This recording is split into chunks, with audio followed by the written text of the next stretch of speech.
Hello children, welcome to my class. I am Momita and today I'll be explaining you the story We Are Not Afraid to Die If We Can All Be Together. Now, this story is written by Gordon Cook and Alan East. Now, as you can see, first of all we would discuss about the title. We are not afraid to die. Now, who are these we? We here refers to the narrator and his family member. The narrator and his family members include his wife, the son,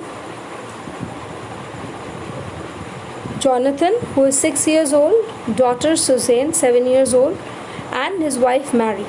So, the whole story deals with an extremely tough situation in life when the whole family is about to lose their life in a sea voyage. But yet, the children who are so young as 6 and 7 years old, they show so much of maturity to believe in the fact that they would not be they are not afraid to die if they can all be together. They even say this, that they would happily face death in company of each other. Thus the story, we are not afraid to die if we can all be together. Now the basic theme of the story is family bonding and selfless love for each other. As you can see, the main characters are the narrator, his wife Mary, his son Jonathan, who is 6 years old, Suzanne, the daughter, 7 years old, and other than the family, there are two crewmen, Larry Vigil, who is an American, and Herb Siegler, who is a Swiss.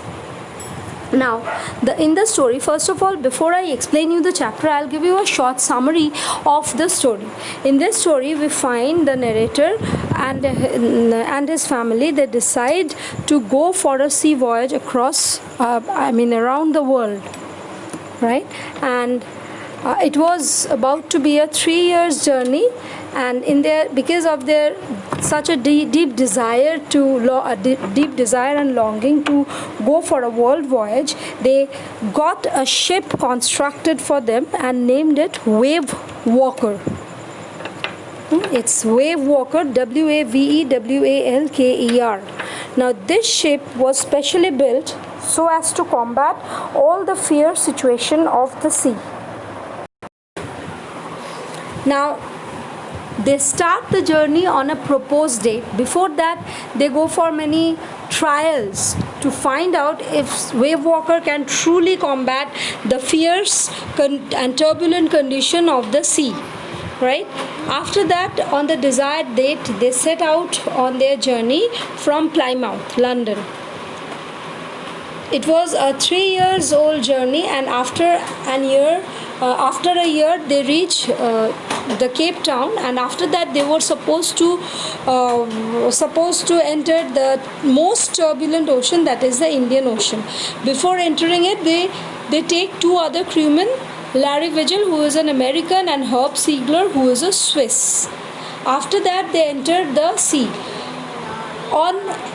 On entering the Indian Ocean, the sea gets extremely rough, and it becomes extremely difficult for them to proceed on their journey.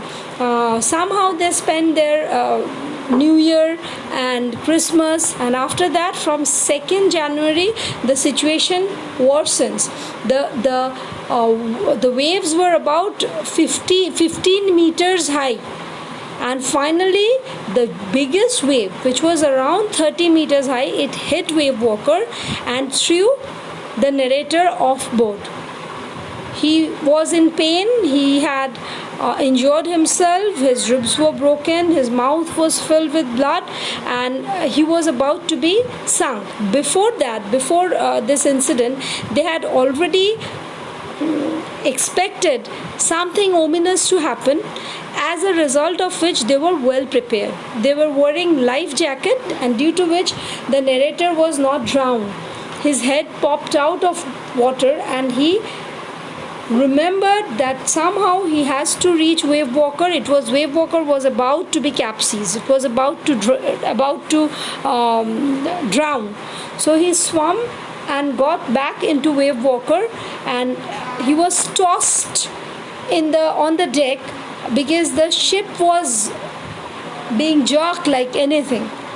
After a while, Mary comes and informs about the condition of the children and the sea. It was all full of water. He asks Mary to handle the steering, and he himself gets down. He sees that the condition is extremely bad. He somehow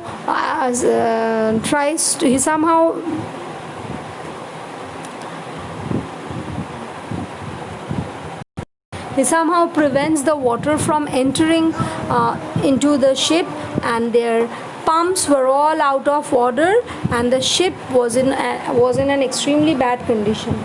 They would not be able to reach the nearest place, Australia, and they have to take refuge somewhere else.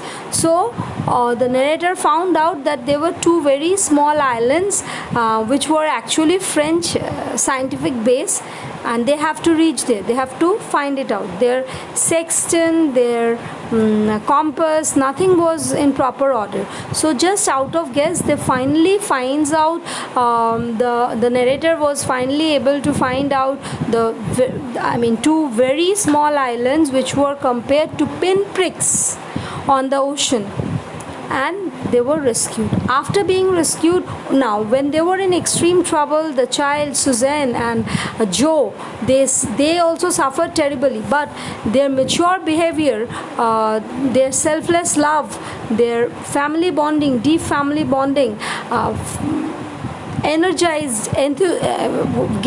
the narrator enthusiasm and zeal to work hard and fight back.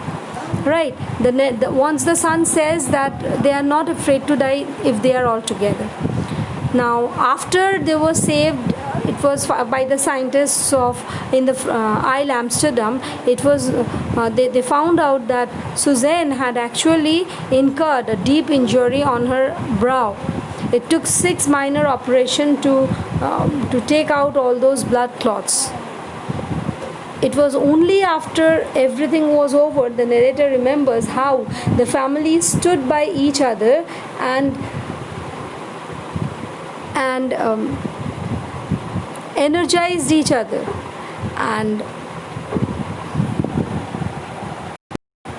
boosted each other's spirit to fight back. Thus the story, we are not afraid to die if we can all be together. Now we would go through the chapter line by line. In July 1976, my wife Mary, son Jonathan, 6, and daughter Suzanne, 7, and I set sail from Plymouth, England, to duplicate the round-the-world voyage made 200 years earlier by Captain James Cook.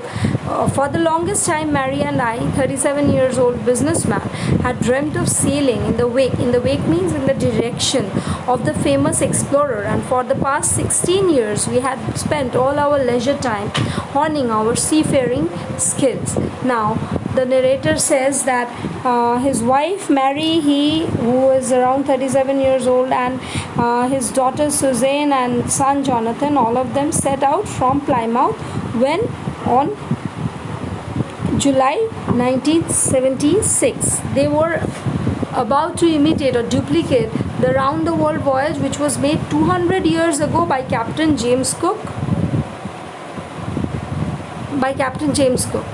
Now, for 16 years he had been dreaming for the fulfillment of this dream, and they had been trying to sharpen their seafaring skills in British waters.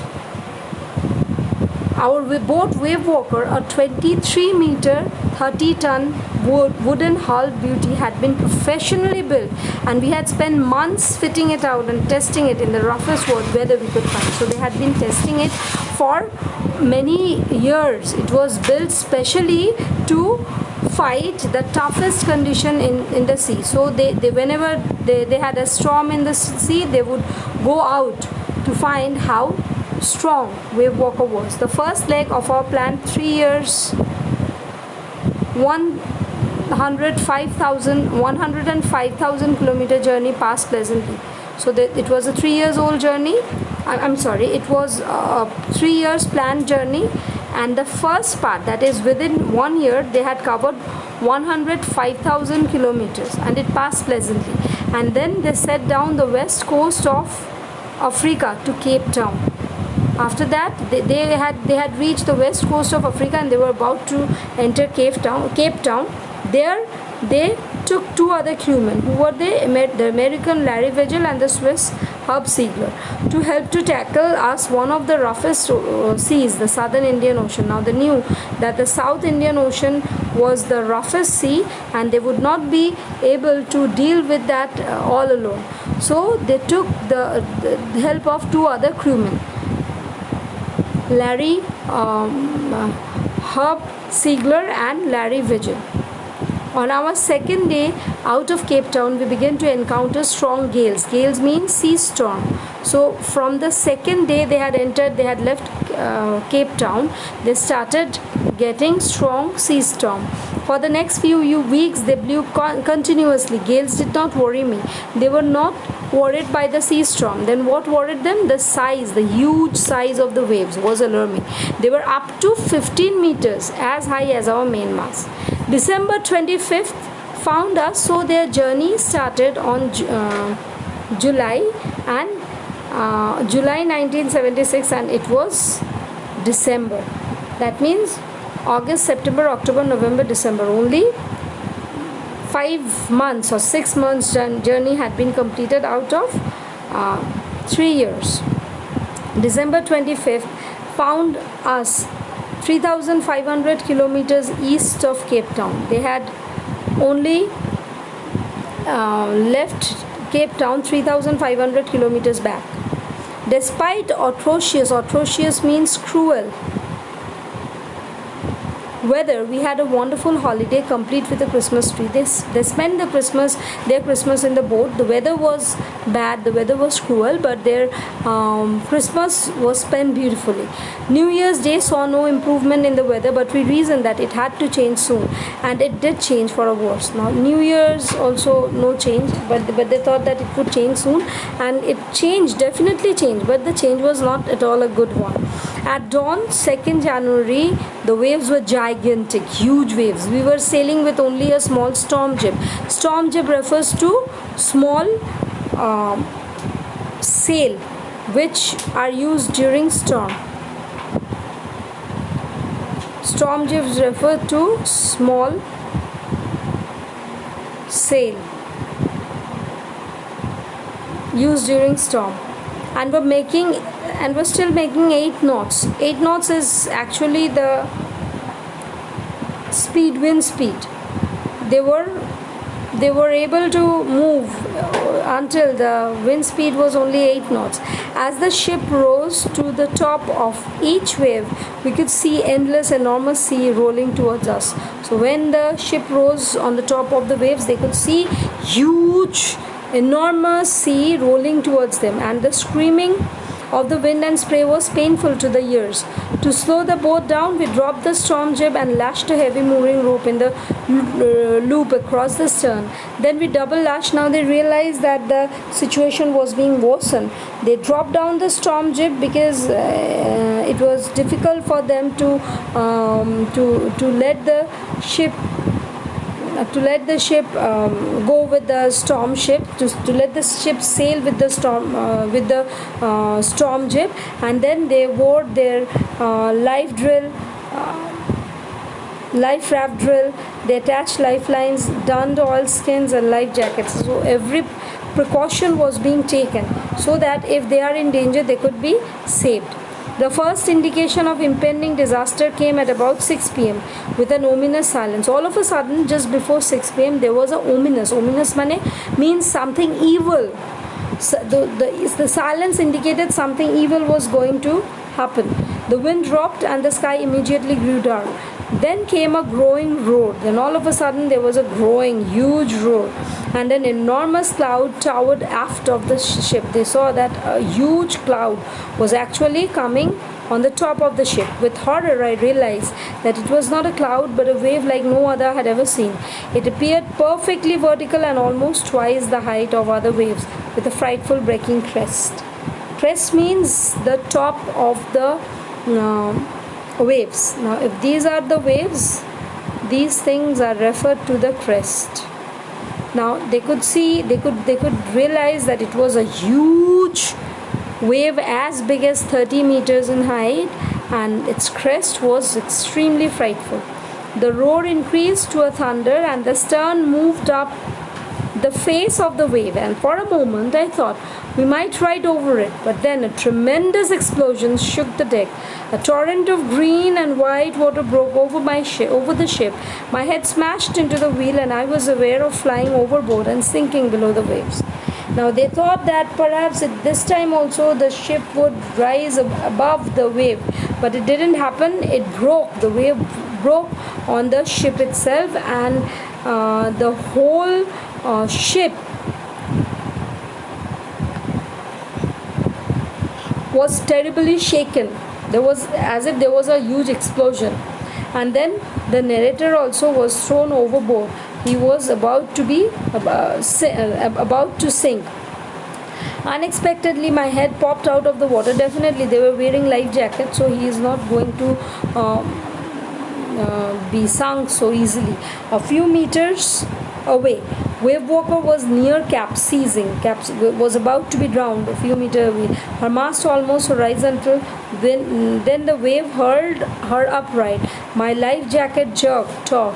I grabbed the guardrail. Holding the guardrail, he somehow got into the wave walker's main boom. Subsequently, wave tossed me around the deck like a rag doll. Like a rag means cloth, doll made up of cloth. So he was shook on the ship as if he is a rag doll. My left ribs cracked, my mouth filled with blood and broken teeth. Somehow I found the wheel, lined up for the stern for the next wave, and hung on. So he held the stern, he held the steering wheel, and somehow he hung on. Water everywhere. I could feel that the ship had water below, but I dare not abandon the wheel to investigate. So he wanted to get down. He could very well realize that the whole ship was perhaps under water. There was water beneath also, but he couldn't leave the steering and get down. The front hatch was thrown open, and Mary appeared. "We are sinking," she screamed. So all of a sudden the front hatch means referred to lock, was open, and Mary appeared, saying that they were being sunk. "The decks are smashed. We are full of water. Take the wheel," I shouted as I scrambled for the hatch. So he asked Mary to take charge of the wheel, and he himself scrambled. Scramble means not walk steadily. Walk with all legs and hands. He scrambled for the hatch. Larry and Herb were pumping like madmen. Broken timbers means wood. Broken wood hung at crazy angles. The whole starboard side bulged inwards. The starboard side had bulged inwards because it was almost broken. Clothes, crockery, charts, tin, and toys sloshed about in deep water. Everything was sloshed means sunk in deep water. I half swam, half crawled into the children's cabin. "Are you all right?" I asked. So he went to the children's cabin and asked if they were all right. "Yes," they answered from the upper bunk. "But my head hurts a bit," said Sue. Sue said that her head was hurt a bit, pointing to, and there was a big bump above her eyes. But there was no time for the narrator to take care of the wound then. So he left her. I had no time to worry about bumped heads. After finding a hammer, screw, and canvas, I struggled back on deck. So he found a hammer, he found a screw and a canvas, and then he went back to the deck. With the starboard side bashed open, we were taking water with each wave that broke over us, because the starboard side was bashed open. Bashed open means, there was a deep crack, and the more waves there were, more water did it bring. If I could make some repairs, if I couldn't make some repairs, we would surely sink. Now he realized that if they could not make any repair, then they would surely sink. Somehow I managed to stretch canvas and secure waterproof hatch covers over the gaping holes. So somehow he stretched some canvas. Canvas is a very strong kind of cloth which prevent rain from entering, which prevent penetration of water. Like in Bengali, it is known as tirpal, and they secured waterproof hatch over across the gaping holes. Some water continued to stream below, but most of it was now being deflected over the side. More problems arose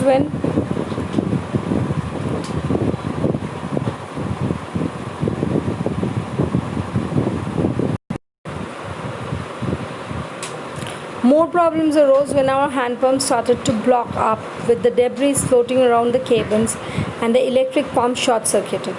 They faced more problem because the debris had actually blocked the main pump, and even then it was short circuited. The water level rose threateningly. Water level was rising. Threateningly means dangerously. Threateningly means dangerously.